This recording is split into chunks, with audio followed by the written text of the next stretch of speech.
பட்டை விரலோ தலையோ காணிக்கையாக இந்நாள் எவனும் கேட்டால் பட்டை உரியும் சுடுகாட்டில் அவன் கட்டை வேறும். இப்போ வந்து ராமதாஸ் அவர்கள் வந்து சவுக்கு சங்கருக்கு ஒரு பேட்டியில் வந்து தான் வந்து தனக்கும் அன்புமணிக்கும் வீட்டுக்குள்ளே நடந்த சண்டை, நீ என் பிள்ளையே இல்லை, யோக்கியனுக்கு பிறந்த அயோக்கியன் நீனு, அதெல்லாம் சொல்லிவிட்டு நான் உள்ளே போய் தலையில் தண்ணி எடுத்து ஊற்றிட்டு 6 மணி நேரம் அழுதுன்னு சொல்லி ஒரு பேட்டி கொடுத்துருக்காரு. இதை பார்க்கும்போது எனக்கு ஒரு விஷயம் இருக்குது. ஒரு மனுஷனுக்கு கிடைக்கிற ஆகப்பெரிய தண்டனை வந்து புத்திர சோகம். அது ஏன் ராமதாஸுக்கு கிடைச்சிருக்கு?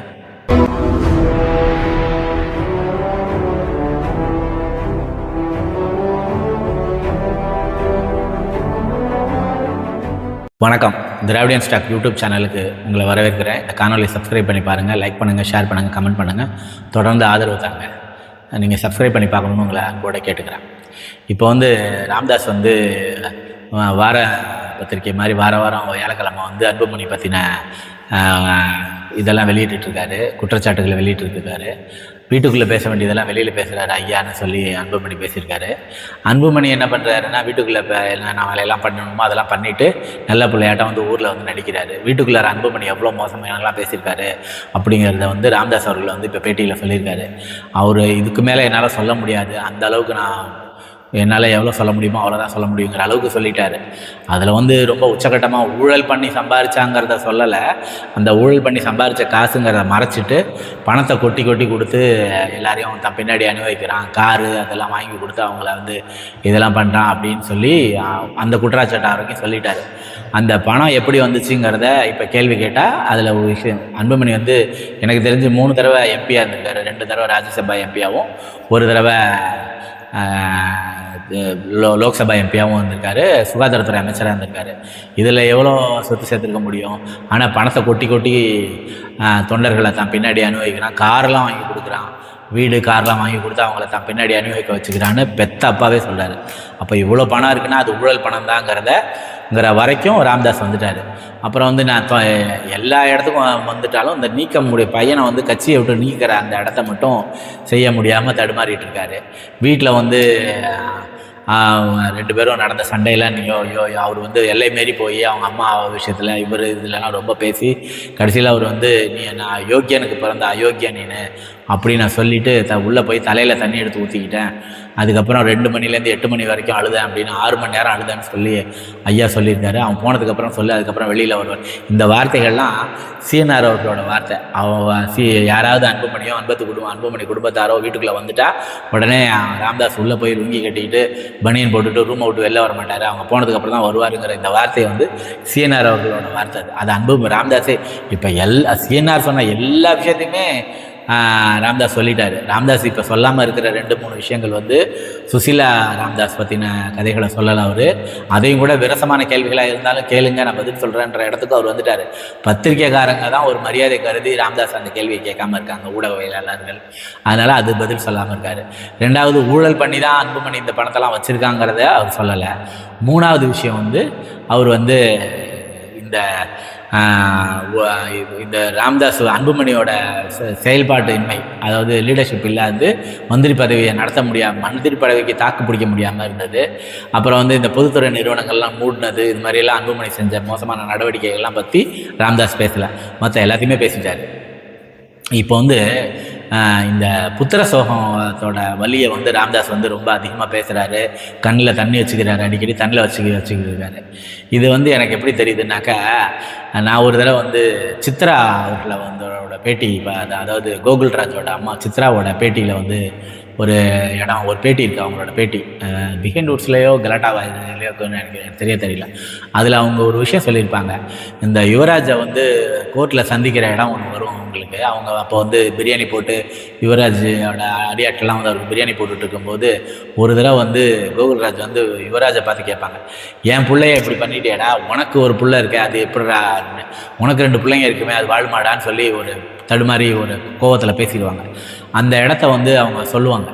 அப்போது வந்து அது அந்த ஒரு இடம். அப்புறம் வந்து இன்னொரு இடத்துல அவங்க சொல்லுவாங்க, அந்த 6-7 மணி நேரம் டார்ச்சர் பண்ண பொழுது வந்து அந்த பசங்க அந்த பையனை டார்ச்சர் பண்ணும்போது அவன் வந்து நம்ம அம்மா வருவாங்க, நம்ம அண்ணா வந்து காப்பாற்றிட மாட்டாரான்னு எவ்வளோ ஏங்கியிருப்பான் என் புள்ள அப்படிங்கிறதையும் சொல்லியிருப்பாங்க. பெத்த பிள்ளையை பறி கொடுத்துட்டு அந்த சித்ரா அவர்கள் அவங்க பேசின அந்த வீடியோ இருக்குது.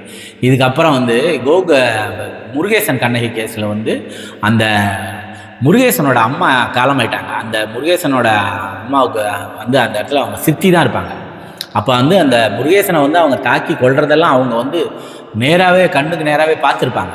அப்போ வந்து அவங்க வந்து தனித்தனியாக இருக்கக்கூடாது, இது பண்ணணும்னு சொல்லிட்டு முருகேசனை தனியாக எரிச்சிடுவாங்க. அந்த எரிஞ்ச உடம்புல சில இடங்கள்லாம் கூட எரியாமல் இருந்ததெல்லாம் வந்து எடுத்து அதுக்கப்புறம் தான் மறுபடியும் இது பண்ணாங்கன்னு சொல்லி ஆதவன் திஷானியா வந்து அவரோட பேட்டியில் வந்து அந்த கேஸு இதான அன்னைக்கு ஃபுல்லாக அதை பற்றி ஃபுல்லாக பேசியிருப்பார். இந்த மாதிரி எத்தனை இளைஞர்களோட வாழ்க்கையை வந்து கொன்று அந்த இளைஞர்களோட இதை கொன்ன அந்த பாவம் வந்து எப்படி சுற்றும் இந்த ஜாதி வெறிய தூண்டினவனுக்கு பின்னாடி. இதை வந்து ஈஸியாக நீங்கள் புரிஞ்சுக்கணுன்னாக்கா தசரதனுக்கு ஏன் வந்து அந்த புத்திரசோக சாபம் உண்டாகுங்கிறத ஒரு கதை உண்டு. சிரவணன் ஒரு பையன் வந்து கண்ணு தெரியாதவன். அவன் வந்து ஆக்டிவான ஒரு பையன். அவங்க அப்பா அம்மா 2 பேருக்கு கண்ணு தெரியாது. அவங்கள வந்து இந்த கூடையில் 2 பக்கமும் அவங்கள வச்சு ஊராக அழைச்சிட்டு போய் அவங்களுக்கு பாதுகாக்கிறது தான் அவனோட வேலை. அந்த மாதிரி அவங்க போகும்போது ஒரு இடத்துல வந்து அவங்க அப்பா அம்மா 2 பேரையும் கரையில் உட்கார வச்சுட்டு இவன் போய் வந்து ஆற்றுல தண்ணி மொள்ளும் போது அந்த தண்ணி மொள்கிற அந்த சத்தம் வந்து தண்ணி குடிக்கிற ஒரு சத்தத்தை ஏற்படுத்தினோன்னே தசரதன் தூரத்துலேருந்தே அம்பை எதிர்வார். அந்த அம்பை எதிர்த்தோன்னே அந்த அம்பு வந்து பட்டு அந்த சிரவணன் இறந்து போயிடுவான். அந்த இடத்துல தான் அந்த சிரவணனோட அப்பா அம்மா வந்து தசரதனுக்கு சாபம் கொடுப்பாங்க. என் பிள்ளையை இழந்து நாங்கள் தவிக்கிற மாதிரி நீனும் உன்னோட பிள்ளைய இழந்து தவிப்படா அப்படின்னு சொல்லுவாங்க. அந்த சாபத்தோட அடிப்படையில் தான் தசரதன் வந்து ராமரை இழந்து தவித்து அந்த புத்திர சோகம் தாங்காமலே இறந்து போயிடுவார்.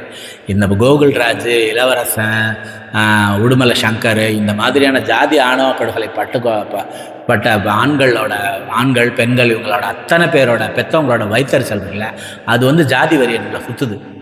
இது வந்து நீங்கள் வந்து அது என்ன சொல்கிறது, பொது இதுக்கு எதிரானது, அது வந்து தப்பு, நீங்கள் வந்து இந்த மாதிரிலாம் பேசக்கூடாது, நீங்கள் மூட நம்பிக்கை அப்படின்னு நீங்கள் நினச்சிங்கன்னா, கலைஞர் அவர்கள் வந்து ஒரு விஷயத்தில் ஒரு தடவை ஒரு விஷயம் சொன்னார். ஏனோ தெரியல ஜெயலலிதாவோட ஆட்சியில் வந்து இந்த மாதிரி சில அசம்பாவிதங்கள் நடக்குது அப்படின்னு சொல்லியிருந்தார். பகுத்தறிவு உள்ள அவரே ஒரு வார்த்தை சொல்லியிருப்பார். என்னன்னாக்கா சுனாமியோட மரணங்கள், அப்புறம் வந்து இது மகாமக குளத்தில் இப்போ நூற்றுக்கணக்கானவங்க இறந்து போனது, சுனாமியில் ஆயிரக்கணக்கான பேர் இறந்து போனது, அப்புறம் வந்து கும்பகோணம் தீவிரம் 95 பிள்ளைங்க இறந்து போனது, இந்த மாதிரி பல மரணங்கள் வந்து இந்த 48 பேர் 2500 வெள்ள நிவாரணம் அங்கே போய் கேகேஆரில் இறந்து போனது, இந்த மாதிரி பல மரண சம்பவங்கள் வந்து ஜெயலலிதாவோட ஆட்சியில் நடந்ததை வந்து சொல்லியிருப்பார். இந்த மாதிரியான ஏனோ தெரியல இந்த மாதிரி துர்மா விஷயங்கள்லாம் வந்து ஜெயலலிதாவோட ஆட்சியில் நடந்திருக்கு அப்படின்னு சொல்லிட்டு எனக்கு ஒரு இது உண்டு. எம்ஜிஆரோட ஆட்சி காலத்தில் வந்து தண்ணீர் பஞ்சம் தலைவிரிச்சு ஆடினது. அதே மாதிரி தான் ஜெயலலிதா காலத்துலேயும் அந்த மாதிரி சில இடத்துல அந்த மாதிரி தண்ணீர் பஞ்சங்கள் உண்டு. இதெல்லாம் நடந்திருக்கிறது எதனால்? இப்போ ஸ்டாலின் அவர்கள் பதவியேற்றதுலேருந்து 5 தடவை வந்து அந்த ஜூன் 12ஆம் தேதி டான்னு தண்ணி திறக்கிற அளவுக்கு அணை பல தடவை நிரம்புது. ஒரு ஆட்சியாளன் வந்து மாதம் மும்மாரி பொழிஞ்சிருக்கான்னு கேட்குற அந்த ஒரு சிறப்பு தமிழர்கள் மரபில் பல வருஷமாக இருந்திருக்கு. அப்போது ஒரு ஆட்சியாளன் சிறப்பாக இருக்கும்போது வெள்ளம் வந்து அணை நிரம்பிக்கிட்டே இருக்குங்கிறாரு. இந்த மாதிரியான பிரச்சனைகள் வந்து மற்றவங்க இல்லை. அதனால் இந்த அந்த பகுத்தறிவுக்காரவங்களுக்கு வந்து இந்த மாதிரி மூட நம்பிக்கைகள்லாம் நம்பிக்கை இல்லை, அது உண்மை தான், நானும் ஒத்துக்கிறேன். ஆனாலும் பொது சமூக நீதி பயின்றவங்க முற்பகல் செய்யும் பிற்பகல் விளையும் தமிழே சொல்லுது. அந்த அடிப்படையில் வந்து பல பெற்றோர்கள் வந்து தங்கள் பிள்ளைகளை இழந்து அவங்களோட புத்திர சோகத்தில் வாடுறதுக்கான காரணமாக இருக்கிறது வந்து இந்த ஜாதி வெறியர்களோட இந்த தூண்டுதல் தான் காரணம். இன்றைக்கி வந்து இந்த கோட்ஸே வந்து கோவப்பட்டிங்கன்னா கோட்ஸே வந்து வெறும் துப்பாக்கி தான் அப்படின்னு சொல்லி பெரியார் சொல்கிறார். அப்போ இன்றைக்கி அருவாள் எடுத்து வெட்டுற அந்த ஜாதி வெறிகள் எல்லாமே வெறும் ஒரு ஆயுதம் தான். அவங்க கையிலெல்லாம் ஆயுதத்தை எடுத்து கொடுக்குற இந்த ஜாதி தலைவர்கள் தான் இந்த துயரத்துக்கெல்லாம் ஆளாவாங்க.